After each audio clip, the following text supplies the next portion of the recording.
All welcome back to my YouTube channel let's use Prapancha Kannada vlog. So ಇವತ್ತಿನ vlog ಏನಪ್ಪ special ಅಂತ ಅಂದರೆ ಇವತ್ತು ನಾವು ನಾನ್ ವೆಜ್ ಊಟ ಹಾಕ್ಸ್ತಾ ಇದ್ದೀವಿ. ಸೊ ಅದು ನೀವೇನು ಅಂತ ಗೆಸ್ ಮಾಡಿ, ಓಕೆನಾ. ಆ್ಯಂಡ್ ನಾನು ನಿನ್ನೆ ಬಂದು ನನ್ನ ವ್ಲಾಗ್ನ ಇಲ್ಲಿಗೆ ಎಂಡ್ ಮಾಡಿದ್ದು ಮತ್ತು ಇಲ್ಲಿಂದಾನೇ ಸ್ಟಾರ್ಟ್ ಮಾಡ್ತಾ ಇದ್ದೀನಿ. ಸೊ ಸುಮಾರು ಜನ ನಾನು ಆ್ಯಕ್ಚುಲಿ ಮನೆ ತೋರಿಸ್ಬೇಕಾದ್ರೆ ಸ್ವಲ್ಪ ಜನಕ್ಕೆ ಕನ್ಫ್ಯೂಷನ್ ಇತ್ತು, ಮೇಡಮ್ ಇದು ಎಷ್ಟು BHK ಮನೆ ಅಂತ. ಸೊ ಇದು ಬಂದು 3 BHK ಮನೆ. ಸೊ ಒಂದು ರೂಮ್ ಅಂದರೆ ಸ್ವಲ್ಪ ಸ್ಟ್ಯಾಂಡರ್ಡ್, ಅಂದರೆ ಈ ಒಂದು ರೂಮ್ ಸ್ವಲ್ಪ ಕಾಂಪ್ಯಾಕ್ಟ್ ಆಗೇ ಬರುತ್ತೆ.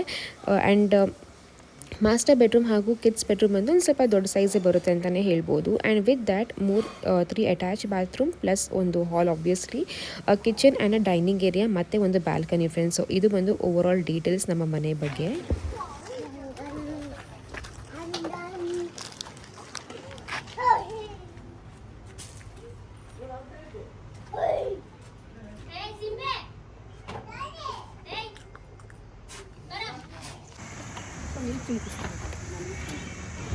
ಸೊ ಈ ಒಂದು ವ್ಲಾಗ್ ಏನಕ್ಕೆ ತುಂಬ ಸ್ಪೆಷಲ್ ಅಂತಂದರೆ ಬಿಕಾಸ್ ಇವತ್ತು ಬಂದು ಮೋಲ್ಡು. ಸೊ ನಾವು ಬಂದು ಸೆಕೆಂಡ್ ಫ್ಲೋರ್ ಅಲ್ವಾ, ನಮ್ಮ ಮನೆ ಮೋಲ್ಡು ಹಾಗೂ ಅಕ್ಕ ಮನೆ ಪಾಯ ಪೂಜೆ ಅಂತಲೇ ಹೇಳ್ಬೋದು. ಸೊ ಇಬ್ಬರು ಅಕ್ಕ ತಂಗಿರಿಗೂ ಒಂಥರ ಸ್ಪೆಷಲ್ ಗೈಸ್. ಆ್ಯಂಡ್ ನಾನು ಇನ್ಲಾಸ್ ಕಡೆಯವರೆಲ್ಲ ಕೂಡ ಬಂದಿದ್ದಾರೆ. ಸೊ ತುಂಬಾ ಖುಷಿ ಆಗ್ತಾ ಇದೆ.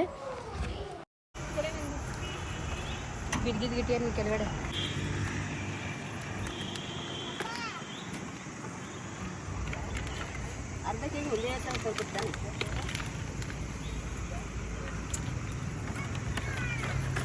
ಒಂದು ಮಾತ್ರ ಅವತ್ತಿನ ದಿವಸ ತುಂಬಾ ಬೇಜಾರಾಯಿತು ಗೈಸ್. ನಾನು ಪೂಜೆ ಮಾಡೋಂಗೆ ಇತ್ತಿಲ್ಲ, ಪೀರಿಯಡ್ಸ್ ಅಂತ ಅಂದ್ಕೊಂಡೆ. ಆಮೇಲೆ ಹೇಳಿದ್ರು ಅಲ್ಲಿ ಪರವಾಗಿಲ್ಲ ಮಾಡಿ ಗಂಧ ಕಡೆ ಸುಮ್ಮನೆ ಹಿಂಗೆ ಪೂಜೆ ಮಾಡಿ ಅಂತ. ಬಟ್ ನನಗೆ ಬೇಡ ಬಿಡುವಂತ ಅಂದ್ಕೊಂಡು ಸುಮ್ಮನಾಗ್ಬಿಟ್ಟೆ.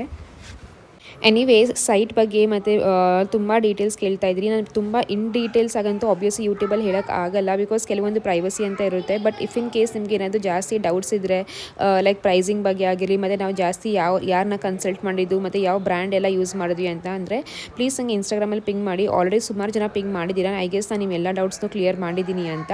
If in case by chance ಆಗು ನಾನು ನಿಮ್ಮ ಮೆಸೇಜ್ನ ಲೈಕ್ ರಿಪ್ಲೈ ಮಾಡಿಲ್ಲ ಅಂತಂದರೆ ಖಂಡಿತವಾಗ್ಲೂ ಆ ಮೆಸೇಜ್ ಮಿಸ್ ಆಗಿರುತ್ತೆ. ಪ್ಲೀಸ್ ನನಗೆ ಇನ್ನೊಂದು ಸತಿ ಹಾಯ್ ಅಂತ ಕಳಿಸಿ, ಖಂಡಿತವಾಗ್ಲೂ ನಾನು ರಿಪ್ಲೈ ಮಾಡ್ತೀನಿ.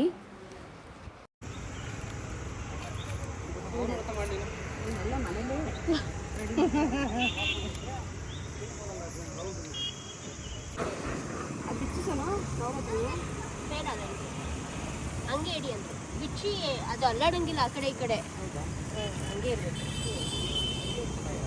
ಹೋದ್ಸಲಿನೂ ಬಿಚ್ಚಿರಿಲ್ಲ ಹೌದಾ? ಫಸ್ಟ್ ಟೈಮ್ ಏನು ನಿಮ್ಗೆ ಪುಟಾಣಿ ವೈಟ್ ಕಲರ್ ಬಾಕ್ಸ್ ಕಾಣಿಸಿದೆಯಲ್ಲ, ಅದು ಬಂದು ನವರತ್ನ. ಸೊ ಅದು ನಿಮಗೆ ಒಂದು ಎಲ್ಲ ಗೋಲ್ಡ್ ಅಥವಾ ಸಿಲ್ವರ್ ಅಂಗಡಿ ನಿಮ್ಗೆ ಅದು ಸಿಗುತ್ತೆ. ಮೋಲ್ಡ್ಗೆ ಪೂಜೆಗೆ ಅಂತ ನವರತ್ನ ಕೊಡಿ ಅಂತಂದರೆ ಅದನ್ನ ಅವ್ರು ಕೊಡ್ತಾರೆ ಗೈಸ್. ಆ್ಯಂಡ್ ಇದು ತುಂಬಾ ಇಂಪಾರ್ಟೆಂಟ್ ಅಂತಲೇ ಹೇಳ್ಬೋದು. ಪ್ರತಿಯೊಂದು ಮೋಲ್ಡ್ಗೂ ಇದನ್ನ ಹಾಕಬೇಕು. ಕೆಲವೊಬ್ರು ಏನು ಮಾಡ್ತಾರೆ ಗೊತ್ತಾ, ಬಿಲ್ಡಿಂಗ್ ಯಾವುದಾದ್ರೂ ಒಂದು ಮೋಲ್ಡ್ಗೆ ಹಾಕ್ತಾರೆ. ಆ ರೀತಿ ಮಾಡಬೇಡಿ. ನೀವು ಮೋಲ್ಡ್ ಹಾಕಿದಾಗೆಲ್ಲ ಈ ಒಂದು ನವರತ್ನ ಇಟ್ಟು ಪೂಜೆ ಮಾಡಿ, ತುಂಬಾ ಒಳ್ಳೆಯದಾಗುತ್ತೆ. ಬೆಳ್ಳಿ ತಾಮ್ರ ಚಿನ್ನ ಹಾಕಿದ್ದೀನಿ, ನವರತ್ನ ತಂದಿದ್ದೀನಿ ಒರಿಜಿನಲ್ ತಂದಿದ್ಯಾ? ಎಲ್ಲ ಫ್ಲೋರ್ಗೂ ಒರಿಜಿನಲ್ ತಂದಿರೋದು. ಬೆಳ್ಳಿ ಚಿನ್ನ ತಾಮ್ರನೂ ಒರಿಜಿನಲ್ಲೇ ತಂದಿರೋದು. ಅದು ಡೂಪ್ಲಿಕೇಟ್ ಸಿಗುತ್ತೆ, ಅದು ಬೇಡ, ಒರಿಜಿನಲ್ಲೇ ಬೇಕಂತ ತಂದಿರೋದು. ಬೆಳ್ಳಿ ಚಿನ್ನ ತಾಮ್ರ ಎಲ್ಲ ಇಲ್ಲಿ ಇದೆ, ತಾಮ್ರ ಚಿನ್ನ ಇಲ್ಲಿ ಬೆಳ್ಳಿ ಚಿನ್ನ ಇಷ್ಟೇ ಇರುತ್ತಾ. ಅದು ಬಾಕ್ಸ್ ಇರೋದೇನು? ನವರತ್ನ. ಅವಳ ಇನ್ನೊಬ್ರು ಅಂಕಲ್ ಇದ್ರಲ್ಲ, ಅವ್ರು ತರ್ತೀನಿ. ಅವ್ರು ಎಮ್ರಾಲ್ಡು, ಅವಳ, ಮುತ್ತು ಅವಳ ಏನೋ ಎಲ್ಲ ಅದರೊಳಗಡೆ ಇರುತ್ತೆ. ಅಕ್ಕ ನಿನ್ ಮನೆ ಪಾಯ ಸ್ಟಾರ್ಟು ಕಣೆ. ಮನೆ ಮೋಲ್ಡ್ ಮನೆ ಪಾಯ ತಗೊಂಬರ ಪಾಯ ತಗೊಂಡು. ಶಂಭು ಏನೋ ಮಾಡ್ತಿದ್ಯಾ?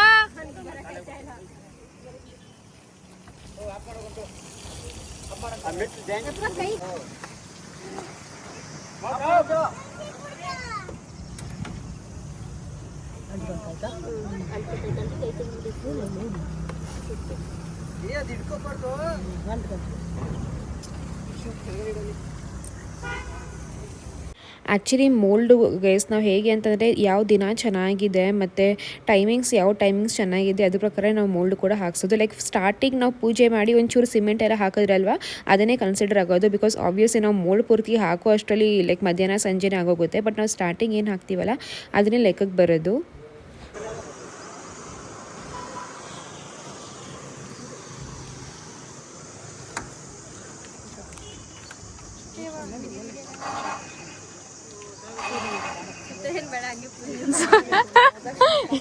ಅಲ್ವಾ ಫಸ್ಟ್ ಪೂಜೆಯವ್ರು ಮಾಡಲೇಬೇಕಮ್ಮ, ಪ್ರದಕ್ಷಿಣೆ ಬರಬೇಕು. ಫಸ್ಟ್ ಪೂಜೆಯವ್ರು ಮಾಡಲಿ. ಸೊ ನೀವು ಅನ್ಕೋತೀರಾ ಮಕ್ಕಳನ್ನ ಯಾಕೆ ಮೇಲ್ಗಡೆ ಕರ್ಕೊಂಡು ಹೋಗಿದ್ದೀರಾ ಅಂತ. ಬಟ್ ನಿಜವಾಗ್ಲೂ ಫ್ರೆಂಡ್ಸ್, ಮಕ್ಕಳನ್ನ ಎಲ್ಲಿ ಬಿಡೋದಂತ ಕೆಲವೊಂದು ಸತಿ ಅರ್ಥನೇ ಆಗಲ್ಲ. ಬಿಕಾಸ್ ಮೋಲ್ಡು ಅಂತಂದರೆ ಎಲ್ಲರೂ ಬರಲೇಬೇಕಾಗುತ್ತೆ, ಪೂಜೆ ಮಾಡಲೇಬೇಕಾಗುತ್ತೆ ಅಲ್ವಾ. ಮಕ್ಕಳನ್ನ ಆ್ಯಕ್ಚುಲಿ ನಾವು ಕೆಳಗಡೆ ಬಿಟ್ಟಿದ್ವಿ, ನೀವು ಕೆಳಗಡೆ ಎಲ್ಲ ಆಡ್ತಾರಿ, ನಾವು ಮೇಲೆ ಹೋಗಿ ಬರ್ತೀವಿ ಅಂತ. ಬಟ್ ಅವ್ರು ಏನು ಮಾಡ್ತಾಯಿದ್ರು ಗೊತ್ತಾ, ಮೇಲ್ಗಡೆ ಹತ್ಕೊಂಡು ಬರ್ತಾಯಿದ್ರು. ಅದು ಇನ್ನೂ ಜಾಸ್ತಿ ಭಯ ಆಗೋಯಿತು. ಸುಮ್ಮನೆ ಯಾಕೆ ರಿಸ್ಕು ಅಂತ ಅಂದ್ಕೊಂಡು, ಅಟ್ಲೀಸ್ಟ್ ನಮ್ಮ ಕಣ್ಣು ಮುಂದೆ ಇದ್ದರೆ ನಾವು ಅಟ್ಲೀಸ್ಟ್ ನೋಡ್ಕೋತೀವಿ ಅಂತ ಅಂದ್ಕೊಂಡು ನಾವು ಮಕ್ಕಳನ್ನ ಮೇಲ್ಗಡೆ ಕರ್ಕೊಂಡು ಬಂದ್ವಿ. ಬಟ್ ನಾವು ಆದಷ್ಟು ತುಂಬಾ ಹುಷಾರಾಗಿರ್ತೀವಿ ಗೈಸ್. ಬಿಕಾಸ್ ಸುಮಾರು ಜನ ಕಾಮೆಂಟ್ ಮಾಡ್ತೀರಾ, ಲಕ್ಷ್ಮಿ ಮಕ್ಕಳು ಹುಷಾರು ಅಂತ. ಸೊ ಸಿಕ್ಕಾಪಟ್ಟೆ ನಾವು ತುಂಬ ಕೇರ್ ತಗೋತೀವಿ. ಗಮ್ಮಂತ ಐತೆ ನೋಡು ಅಗರಬತ್ತಿ, ಕಾಯಿನೂ ಚೆನ್ನಾಗೈತಲ್ವಾ. ಮಾಮಿ ಮಾಡ್ತಾರೆ ಅಮ್ಮ, ಅಲ್ಲ ನಿಚ್ಚೋ ಮಾಮಿ ಮಾಡ್ತೈತೆ ಅಮ್ಮ, ಅಲ್ಲ ನಿಚ್ಚೋಬೇಕು ಮಾಮಿ. ಅಲ್ಲ ಹೋಗಿಲ್ಲ, ಆಮೇಲೆ ಪೂಜೆ ಆದ್ಮೇಲೆ ಸ್ವೀಟ್ ಪೂಜೆ ಆಗ್ಬೇಕು. ನೋ ಪೂಜೆ, ನೋ ಪೂಜೆ. ಸಿಂಬು ಇರೋ ಸಿಂಬು ಅಕ್ಷು ಹತ್ರ ಬಾ, ಮಮ್ಮ ಹತ್ರ ಬಾ. ಮಮ್ಮ ಕೊಡ್ತೇವು ಆ ಕಡೆ ಬಾ ಮಮ್ಮ ಕೊಡುತ್ತೆ ಬಾ. ಪೂಜೆ ಮಾಡಿ ಮಾಮಿ ಮಾಡ್ಬೇಕು. ಕೊಡ್ತಾರೆ. ಯಾವ ಸ್ವೀಟ್ ಬೇಕು? ಅದು ಬೇಕಾ ಇದು ಬೇಕಾ? ಯಾವ ಸ್ವೀಟ್ ಬೇಕೋ? ಕೈ ಮುಗಿಪ್ಪ ಸ್ವಾಮಿ, ಕಾಪಾಡಪ್ಪ. ಮಾಮಿ ಕೈ ಮುಗಿ ಕೊಡ್ತಿದ್ದೀರ ಪೂಜೆ ಆಗ ಮಾಮಿಗೆ ಕೇಳ್ತಾ. ಮಂಗಳಾರತಿ ಆಗ್ಬೇಕು ಮಾಮಿಗೆ, ಹಬ್ಬ ಆಗ್ಬೇಕು, ಮಾಮಿ ಪೂಜೆ ಆಗ್ಬೇಕು. ಎಲ್ಲೋತಿ ಅಲ್ಲಿ ಚುಚ್ಚೆ ಆಗುತ್ತೆ ಕಾಲು ಅಲ್ಲಿ ಮಾಮಿ ಮಾಡ್ತಾರೆ. ಏನಂತೆ ಅವನಿಗೂ ಸ್ವೀಟ್ ಬೇಕಂತ? ಅವ್ನು ಹೇಳಿದ್ನಲ್ಲ, ಹೇಳ್ಬಿಟ್ಮೇಲೆ ಹಿಂಗೆ ಬಗ್ಗೋಡ್ತಾವ ನಿಂಗೆ. ಇಡ್ಲಿ ತಿನ್ನು ಅಂದ್ರೆ ತಿನ್ಬೇಡ ನೀನ್ ಲಡ್ಡು. ಏಯ್ ಇಡ್ಲಿ ತಿನ್ನು. ಸ್ವೀಟ್ ಕೊಡೋದು ಸಿಂಬಿ ಇರೋ, ನಿಂಗೆ ದೊಡ್ಡ ಸ್ವೀಟ್ ಕೊಡಿಸಿಲ್ಲ ನಾನು ಸುಮ್ಮನೆ ಇಟ್ಕೊಂಡಿದ್ದೀನಿ.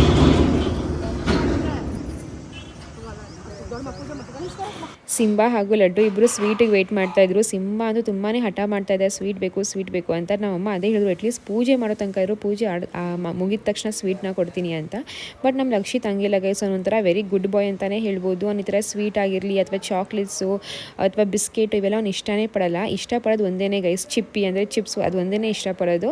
ಇನ್ನು ಮಿಕ್ಕಿದ್ದು ಸ್ವೀಟ್ಸ್ಗಳು ನಾನು ಅಷ್ಟೊಂದು ಇಷ್ಟಪಡಲ್ಲ. ಇನ್ಫ್ಯಾಕ್ಟ್ ನಾವು ಅಷ್ಟೇ ಮಕ್ಕಳಿಗೆ ಸ್ವೀಟ್ ಆದಷ್ಟು ಕೊಡೋದೇ ಇಲ್ಲ. ನೀವು ನಂಬ್ತೀರಾ, ಹಾಲಿಗೂ ಅಷ್ಟೇ ನಾವು ಸಕ್ಕರೆ ಹಾಕಿ ಕೊಡಲ್ಲ, ಸ್ವೀಟು ಬೇಡ, ಶುಗರ್ ಬೇಡ ಅಂತ ಅಂದ್ಕೊಂಡು.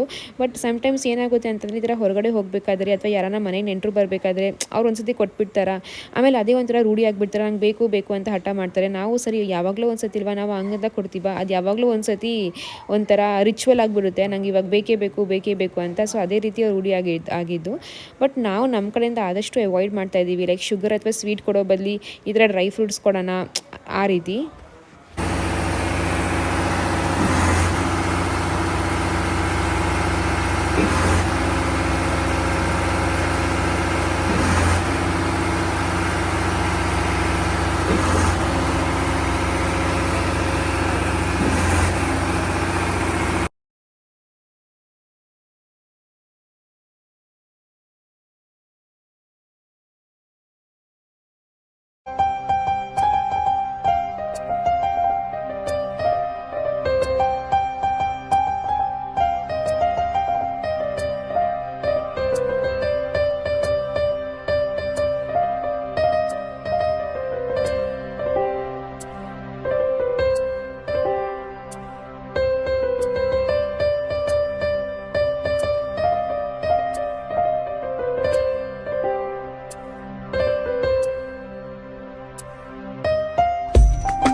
ಆಗಲ್ಲ 6 ಬಾರ್ ಹಂಗೆ ಒಂದು ಸ್ವೀಟ್ ಎತ್ಕೊ ಬನ್ನಿ, ಅದು ಎತ್ಕೊ ಬನ್ನಿ.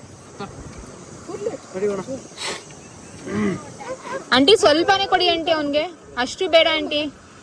ನಿನ್ ಕೈಯಲ್ಲಿ ಐತಲ್ಲ ಸ್ವೀಟು. ಬನ್ನಿ ಅಂಕಲ್.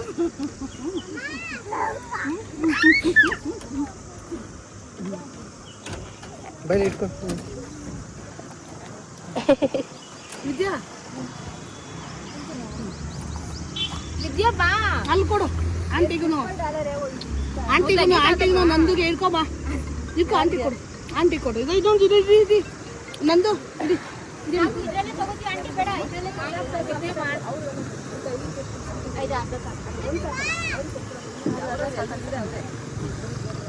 ಇದು ನನಗೆ ಬಿಡು.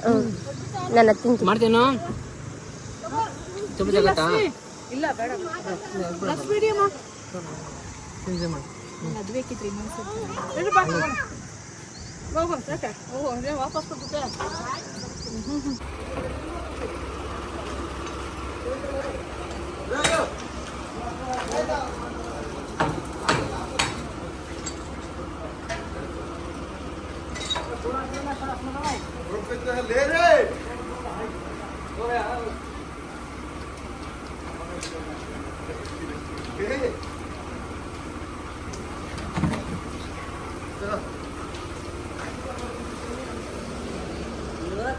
ಶೀತಲ್ಲಿ ಒಮ್ಮೆ ಗೊತ್ತಾಗೋಗಿದೆ ಆ ಡಬ್ಬ ತೆಗೆದು ಮಕ್ಕಳಿಗೆ ಹೋಗ್ಯಾರ ತೆಗೆದ್ಬಿಟ್ಟು ಮತ್ತೆ ಅದು ಎಲ್ಲ ಎತ್ತಿಟ್ಬಿಡಪ್ಪ ಅದನ್ನ ಪಂಪ ಅದು ಆಟ ಆಡ್ತಾ ಇದ್ನಲ್ಲ ಅದು ತೆಗೆದ್ಬಿಟ್ಟು ನೀರು ಮಕ್ಕಳಿಗೆ ಹೋಗ್ಯವನೆ ಅದು ಎತ್ತಿಟ್ಬಿಡಿ ಇನ್ನೊಂದು ಬರೋಲ್ಲ ಅದು ಆ ಸಿಕ್ಬಾರ್ದು ಪರವಾಗಿಲ್ಲ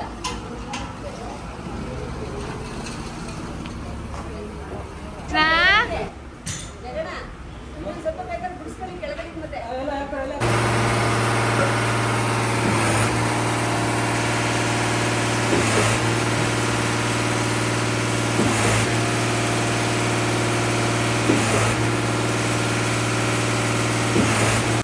ಓಕೆ ಫ್ರೆಂಡ್ಸ್, ಸೊ ಇವಾಗ ನಮ್ಮನೆ ಮೋಲ್ಡ್ ಸ್ಟಾರ್ಟ್ ಆಯಿತು. ಬಟ್ ನಾನು ಮೋಲ್ಡ್ದು ಅಷ್ಟೊಂದು ಕ್ಲಿಪ್ಪಿಂಗ್ಸ್ ಏನು ಹಾಕೋಕ್ಕೆ ಹೋಗ್ತಿಲ್ಲ. ಬಿಕಾಸ್ ನಾನು ಆಲ್ರೆಡಿ ನಿಮಗೆ ಪ್ರೀವಿಯಸ್ ವ್ಲಾಗಲ್ಲಿ ತೋರಿಸಿದ್ದೀನಿ ಅಲ್ವಾ, ಅಕ್ಕ ಹಾಗೂ ನಾವು ಇಬ್ಬರು ತೋರಿಸಿದ್ದೀವಿ ನಮ್ಮ ಮನೆ ಮೋಲ್ಡ್ ಯಾವ ರೀತಿ ಆಗ್ತಾ ಇದೆ ಅಂತ. ಸೊ ಮತ್ತೆ ಈ ವ್ಲಾಗಲ್ಲಿ ಮತ್ತೆ ಇನ್ನೇನು ತೋರಿಸೋದು ಅಂದ್ಕೊಂಡು ತೋರ್ಸೋಕ್ಕೆ ಹೋಗ್ತಿಲ್ಲ ಗೈಸ್, ಇಲ್ಲಾಂದರೆ ತುಂಬಾ ಲೆಂದಿ ವ್ಲಾಗ್ ಆಗುತ್ತೆ ಅಂತ.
ಓಕೆ ಗೈಸ್, ನೋಡ್ಬೋದು ನಮ್ಮ ಮನೆ ಮೋಲ್ಡ್ ಆಯಿತು. ಆ್ಯಂಡ್ ಇದು ಒಂದು ಅಕ್ಕ ಮನೆ ಸ್ಟೆಪ್ಗೆ ಫುಲ್ ರೆಡಿ ಆಗಿದೆ.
ರಾಣಿ ನಿಂಗೆ ತಿಂತೀಯಾ ಚಿಕನು? ನಿಂಗೆ ಕೊಡ್ತೀನಿ, ಹಾಕ್ಕೊಡ್ತೀನಿ.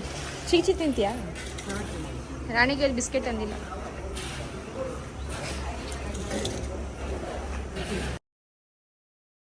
ಸೊ ನಾವೊಂದು 35ರಿಂದ 40 ಜನಕ್ಕೆ ಬಿರಿಯಾನಿನ ಆರ್ಡರ್ ಮಾಡಿದ್ವಿ ಗೈಸ್. ಫಸ್ಟ್ ಅಂದ್ಕೊಂಡ್ವಿ ಓಕೆ ಮನೆಯಲ್ಲೇ ಮಾಡೋಣ ಅಂತ. ಬಟ್ ಏನು ಗೊತ್ತಾ, ನಾವು ಮನೇಲಿ ಬಿರಿಯಾನಿ ಎಲ್ಲ ಮಾಡಿ ಮತ್ತು ಬೆಳಗ್ಗೆ ಮನೆ ಪೂಜೆ ಮಾಡಿ ಆಮೇಲೆ ಮೋಲ್ಡ್ ಪೂಜೆ ಮಾಡೋಕ್ಕೆಲ್ಲ ತುಂಬಾ ಲೇಟ್ ಆಗೋಗುತ್ತೆ. ಸೊ ಬೆಟರ್ ನಾವು ಬಿರಿಯಾನಿ ಎಲ್ಲ ಆರ್ಡರೇ ಕೊಡೋಣ ಅಂತ ಅಂದ್ಕೊಂಡು ಆರ್ಡರ್ ಕೊಟ್ಟು ಇವಾಗ ಲೈಕ್ ಇದು ಮಾಡ್ತಿರೋದು. ಸೊ ತುಂಬಾ ಟೇಸ್ಟ್ ವೈಸ್ ಅಂತೂ ತುಂಬಾ ಚೆನ್ನಾಗಿತ್ತು. ಸೊ ಮಾಮೂಲಿ ಗೈಸ್ ಬಿರಿಯಾನಿ, ಚಿಕನ್ ಬಿರಿಯಾನಿ ಮತ್ತು ಶೋರ್ಮಾ ಕರಿ, ಮೊಸರು ಗೊಜ್ಜು ಇದಷ್ಟನ್ನ ಮಾಡಿಸಿದ್ವಿ.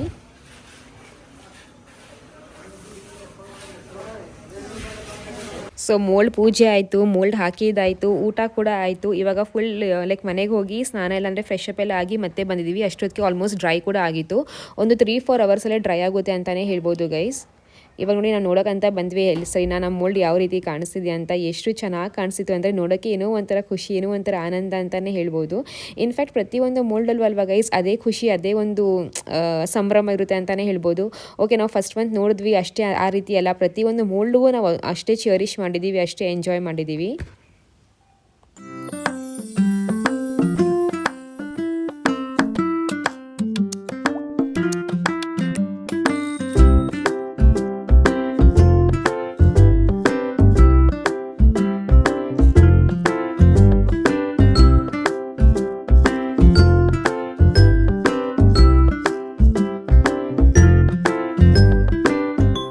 ಆ್ಯಕ್ಚುಲಿ ನಮ್ಮ ಮನೆಯಿಂದ ವ್ಯೂ ಮಾತ್ರ ಸಿಕ್ಕಾಪಟ್ಟೆ ಚೆನ್ನಾಗಿ ಕಾಣಿಸುತ್ತೆ ಗೈಸ್. ಆ್ಯಂಡ್ ಅದು ಒಂದು ಹೇಳ್ತಾ ಇಲ್ಲ, ಟಾಪಿಗೆ ಹೋಗ್ತಾ ಹೋಗ್ತಾ ವ್ಯೂ ತುಂಬ ಚೆನ್ನಾಗಿ ಕಾಣಿಸುತ್ತೆ ಅಂತ.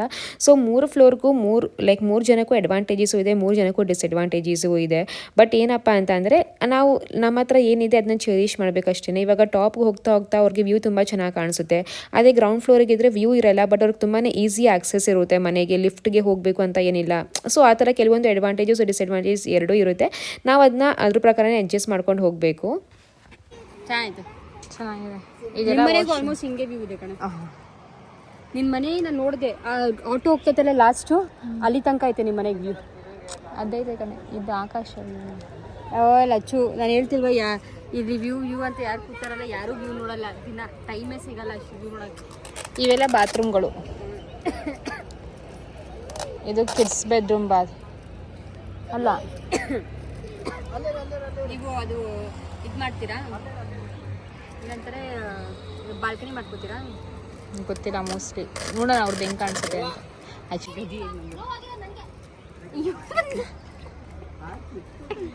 ಹೇಗೆ ಬಿದ್ದಲ ವಿಡಿಯೋ ರೆಕಾರ್ಡ್ ಮಾಡ್ತೀನಿ. ನಮ್ಮ ಅಕ್ಕ ಬಿದ್ದುಬಿಟ್ಲು ಫೌಂಡೇಶನ್ ದಿವಸ.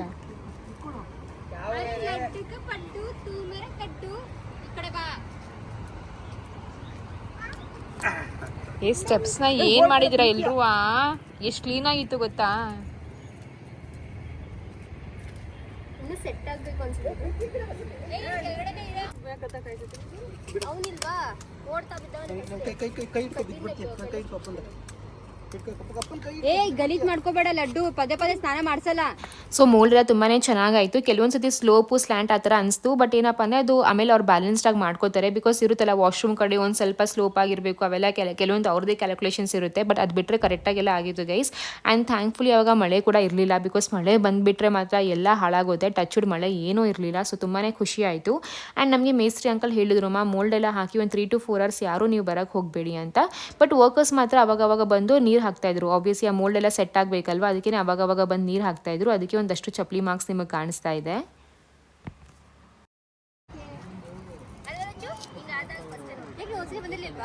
ನಾನು ಯಾವ ಮೋಲ್ಡ್ಗೂ ಈ ಥರ ಬಂದಿದ್ದೀನಿ.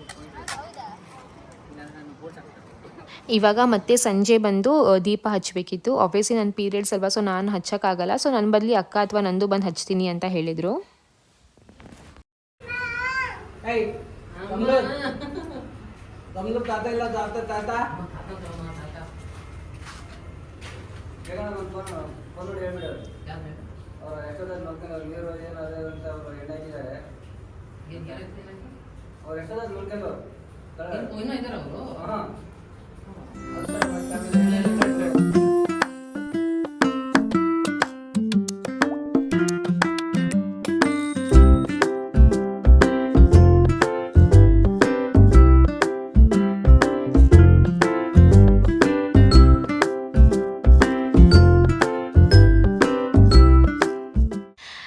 ಓಕೆ, ಸೊ ನಮ್ಮ ಮನೆ ದೀಪ ನಮ್ಮ ಅಕ್ಕ ತಂಗಿನೇ ಲಕ್ಷ್ಮಿಯಾಗಿ ಹಚ್ಚಿದ್ರು. ತುಂಬಾ ಖುಷಿ ಆಗ್ತಾ ಇದೆ. ಸೊ ಸದಾ ನಮ್ಮ ಮನೆ ಹೀಗೆ ಬೆಳಕಾಗಿರಲಿ ಅಂತ ದೇವ್ರ ಹತ್ರ ಕೇಳ್ಕೊತಾ ಈ ವ್ಲಾಗ್ನ ಮುಗಿಸ್ತಾ ಇದ್ದೀನಿ ಗೈಸ್. ಟಾಟಾ, ಬೈ ಬೈ, ಎಲ್ರಿಗೂ ಒಳ್ಳೇದಾಗಲಿ.